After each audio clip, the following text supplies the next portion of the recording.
Olá, bem-vindos a esta nossa análise.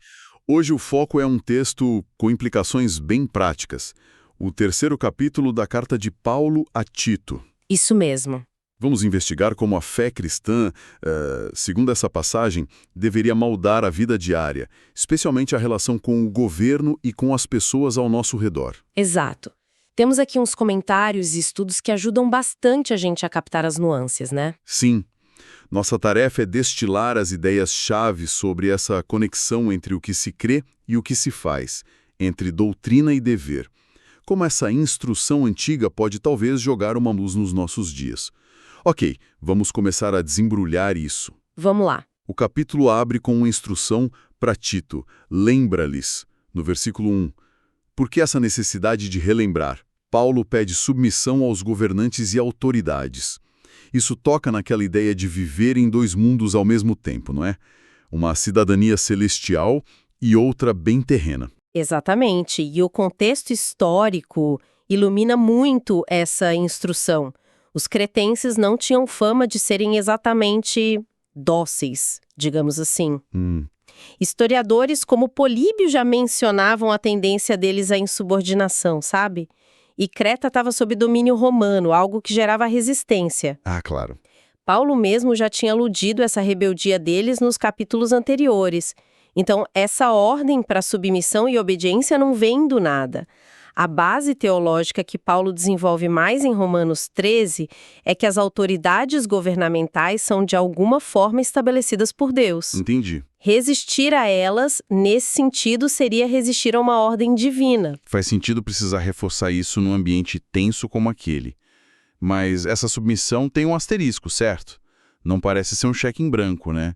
Especialmente pensando em governos que, sei lá, abusam do poder. Como fica a consciência individual aí? Ótima pergunta. Definitivamente não é um cheque em branco. As fontes e os comentários são bem claros quanto aos limites. A obediência para quando o Estado exige algo que fere a consciência ou contraria diretamente os princípios divinos. Ah, sim. O ponto clássico é Atos 5:29. Importa obedecer a Deus do que aos homens. A visão apresentada é que o Estado tem um papel designado: promover o bem, coibir o mal, como está lá em Romanos 13:4. Certo. Se um governo inverte essa lógica, promovendo ativamente o mal e perseguindo o bem, bom, aí a cooperação não seria devida. E orar pelas autoridades, como Paulo incentiva em outro lugar, não significa concordar com tudo que fazem, né? De jeito nenhum. Entendi. Então não é passividade, mas uma cidadania responsável. Tipo cumprir leis, pagar impostos. E o texto vai além. Estar pronto para toda boa obra. Isso sugere uma participação ativa, buscando o bem comum, ser parte da solução, não do problema. Exatamente. É o oposto daquela descrição terrível dos falsos mestres no capítulo 1, que eram reprovados para toda boa obra. Precisamente. Essa disposição para boa obra é uma marca do cidadão transformado pela fé. É ser um agente de bem na sociedade. E falando em boas obras, isso nos leva direto para como tratar as pessoas no dia a dia, que é o foco do versículo 2. Paulo lista ali algumas atitudes-chave para as interações sociais. Com todos, né? Não só outros crentes. Sim, são posturas que, nossa, se praticadas, mudariam muito o clima social. A primeira é: não difamem a ninguém. A palavra grega, blasfêmia, aqui é forte. Não é só falar mal, é atacar a reputação com intenção de ferir mesmo. Uau! Um comentarista chama isso de assassinato moral pela língua. É pesado. Depois, não sejam altercadores, ou seja, evitem ser briguentos, provocadores de contenda. A ideia é buscar a paz, sabe? Facilitar o entendimento, não jogar lenha na fogueira. Essa de não difamar já seria uma revolução hoje em dia, com tanta facilidade para espalhar coisa, verdadeira ou não. E as outras duas atitudes, quais são? A terceira é ser cordato. A palavra grega epieikeis é muito interessante. Descreve alguém que é razoável, polido, que não se apega ferozmente à letra fria da lei, mas sabe usar de misericórdia.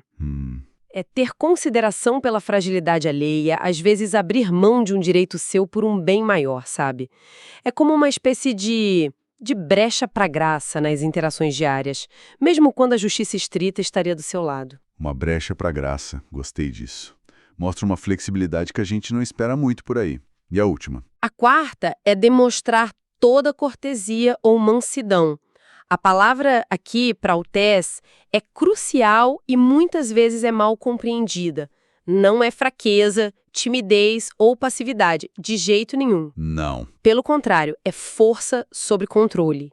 A analogia clássica usada por comentaristas como Barclay é a de um cavalo selvagem que foi domado. Toda sua força e poder ainda estão lá, mas agora estão sob controle, direcionados. Que imagem forte. É a atitude de quem não precisa lutar pelos seus direitos a qualquer custo, mas confia em Deus, absorvendo ofensas sem amargura ou vingança. É a força de quem sabe quem é e a quem pertence. Entende? Entendo. É uma lista que desarma, né? Não atacar reputações, não comprar briga, ser razoável e flexível, ter essa força calma. Definitivamente não é o padrão que a gente vê por aí. Mas a pergunta que fica é: de onde tirar força para viver assim consistentemente? Porque, vamos ser sinceros, não é nada fácil remar contra essa maré. Paulo parece antecipar essa questão, porque imediatamente após listar essas exigências éticas, ele mergulha na fundação teológica disso tudo, a experiência transformadora da salvação. Ele cria um contraste fortíssimo entre o antes, nossa condição sem essa intervenção divina, e o depois, o que Deus fez por nós. Vamos olhar para esse antes, então, no versículo 3. Pois nós também, outrora, éramos. Nossa descrição é pesada. Insensatos, desobedientes, desgarrados, tipo ovelha perdida mesmo, escravizados por paixões e prazeres diversos, vivendo em maldade e inveja, odiando e sendo odiados. É bem direto, né? Ler isso é um choque de realidade. Quem nunca se identificou, em algum grau, com algo dessa lista? A menção da inveja é particularmente forte. Um comentarista, Hendrickson, lembra como ela esteve por trás de Caim, da traição de José, da perseguição de Saul a Davi, até da própria crucificação. Nossa. Traz à mente aquela história famosa do pregador Whitefield, que, ao ver um homem indo para a forca, teria dito algo como: lá estaria eu, se não fosse a graça de Deus. Essa memória do antes serve como um antídoto para o nosso orgulho, talvez. Exatamente.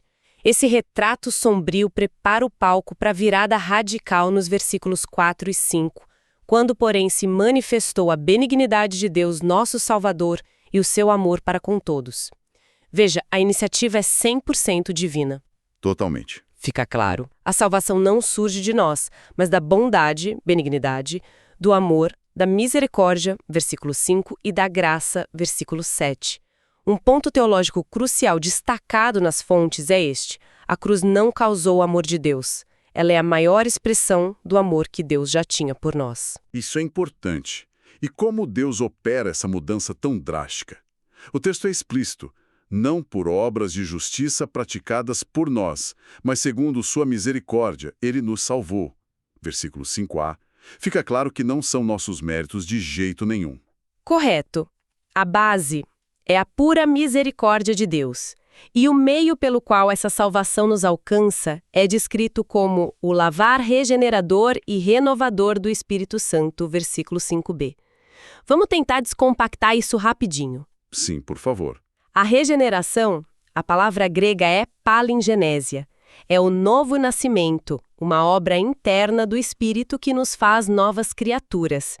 Isso é diferente da justificação, que aparece no versículo 7a, que é o ato legal de Deus nos declarar justos por causa de Cristo. Certo, um é interno, o outro é legal. Exato. E a renovação é o processo contínuo dessa transformação, a santificação ao longo da vida. É importante notar, como alguns comentaristas apontam, que esse lavar não é uma referência direta ao batismo com água, que é um símbolo externo, mas sim a purificação e transformação internas realizadas pelo Espírito. Entendi. Somos declarados justos, justificação, nascemos de novo internamente, regeneração, e entramos num processo de mudança contínua, renovação. E tudo isso, para quê? Qual o objetivo final dessa salvação toda? O propósito, segundo o versículo 7, é que, justificados pela graça, nos tornemos seus herdeiros segundo a esperança da vida eterna. Pensa nisso. Saímos da condição de escravos do pecado para de filhos e herdeiros de Deus com um destino glorioso. Uau! Fomos salvos do pecado, não para continuar no pecado. Essa herança é a vida eterna, começando agora e se consumando no futuro, tudo para a glória de Deus. Que virada! De escravos do ódio a herdeiros da vida eterna. Mas essa transformação interna tão profunda, como ela se manifesta concretamente? Onde a gente vê a prova disso no dia a dia? O versículo 8 parece ser a chave, né? Exatamente. A prova são as boas obras. Paulo insiste nisso logo após descrever a salvação. Quero que, no tocante a estas coisas, faças a afirmação confiantemente para que os que têm crido em Deus sejam solícitos na prática de boas obras. Veja bem a lógica. Sim. As obras não são a causa da salvação, de jeito nenhum, mas são a evidência natural e necessária dela. Não somos salvos por fazer boas obras, mas somos salvos para fazer boas obras. Isso ecoa por toda a carta, né? Já vimos isso antes. Verdade, é um tema recorrente. Ele já falou disso em 1,16, 2,7, 2,14, 13,1 e agora de novo em 13,8 e depois em 13,14. As verdades sobre a salvação, versos 4 a 7, são chamadas de excelentes e proveitosas, verso 8b, justamente porque levam a essa vida transformada e frutífera. Faz sentido? Totalmente. Essa conexão é muito forte. A doutrina não fica só no campo das ideias, ela tem que gerar ação concreta. Chegando então aos versículos finais, do 9 ao 15, Paulo dá umas instruções mais diretas para Tito sobre como navegar algumas situações específicas lá na igreja de Creta. O que salta aos olhos ali? São conselhos bem pragmáticos mesmo. Primeiro ele manda evitar discussões insensatas, verso 9, genealogias, brigas sobre a lei mosaica, coisas que ele chama de inúteis e sem valor. Não é que toda discussão seja ruim, claro, mas ele condena esses debates estéreis que desviam do essencial e não edificam ninguém. Como disse um comentarista Barclay com uma pitada de ironia, é mais fácil discutir teologia do que praticá-la. Uma alfinetada que continua super atual. E o que mais? Tem mais coisa aí. Tem sim. Depois vem a orientação sobre como lidar com pessoas que causam divisão, nos versículos 10 e 11. A palavra grega aqui, airetikos, não significa necessariamente herege no sentido doutrinário moderno que a gente usa hoje. Ah, não. Não, o foco parece ser mais em alguém que promove partidarismo, que cria facções e racha a comunidade por causa de opiniões próprias, sabe? Entendi, o criador de caso. Isso. A instrução é advertir essa pessoa duas vezes. Se persistir, deve ser evitada. É uma forma de disciplina para proteger a unidade e a saúde da igreja e talvez, quem sabe, levar o indivíduo ao arrependimento. Faz sentido. A unidade era crucial, especialmente numa igreja começando. E ele trata de coisas bem práticas também, não é? Tipo, do dia a dia mesmo. Sim, sim. Nos versículos 12 e 13, temos logística de viagem e apoio ministerial. Paulo planeja enviar substitutos para Tito em Creta, um tal de Ártemas ou Tíquico, para que Tito possa ir encontrá-lo em Nicópolis, lá na Grécia. Ah, tá. E pede para Tito ajudar Zenas, que é chamado de intérprete da lei, talvez um advogado ou escriba judeu convertido, o único advogado no Novo Testamento, nota o Barclay, e o conhecido Apolo na viagem deles, provendo o necessário. Isso mostra o cuidado mútuo entre os obreiros e a responsabilidade da igreja em sustentar essa galera. Legal ver esse lado prático.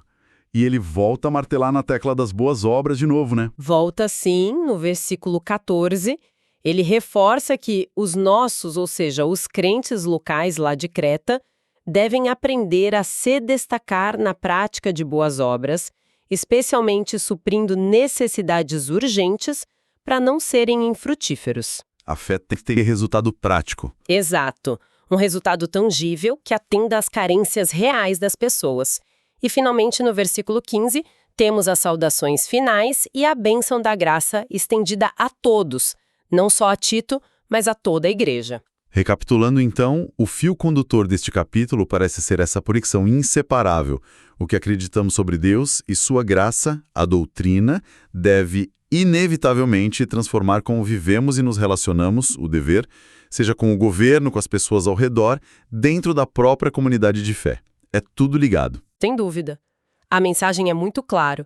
A fé não é um conjunto de ideias abstratas guardadas na cabeça.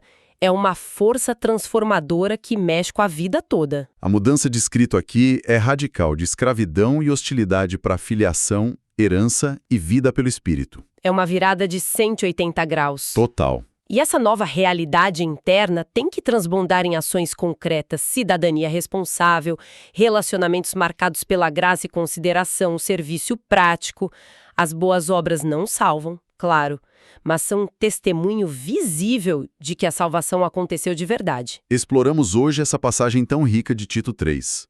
Vimos o chamado para uma cidadania exemplar, para interações cheias de graça e consideração, e o lembrete vital de que as boas obras são um fruto natural de uma salvação recebida gratuitamente. É uma visão bem integrada da vida cristã, onde crença e comportamento andam de mãos dadas, sabe? E tudo isso fluindo da obra transformadora de Deus no coração. Exato. E, para nossa reflexão final, o texto faz um contraste interessante entre evitar discussões insensatas, verso 9, e ser solícito na prática de boas obras, que atendam a necessidades urgentes, VVs 8:14. No nosso mundo atual, que é bombardeado por informações, opiniões, incontáveis debates online e offline, muitos deles totalmente infrutíferos. Como seria se a gente redirecionasse conscientemente nossa energia? Sair, talvez, das armadilhas de conflitos que não levam a lugar nenhum e focar em ações que sejam de fato excelentes e proveitosas, como diz o texto. Que necessidades urgentes ao nosso redor poderiam ser atendidas se essa energia fosse canalizada para a prática? Fica aí a reflexão para a gente.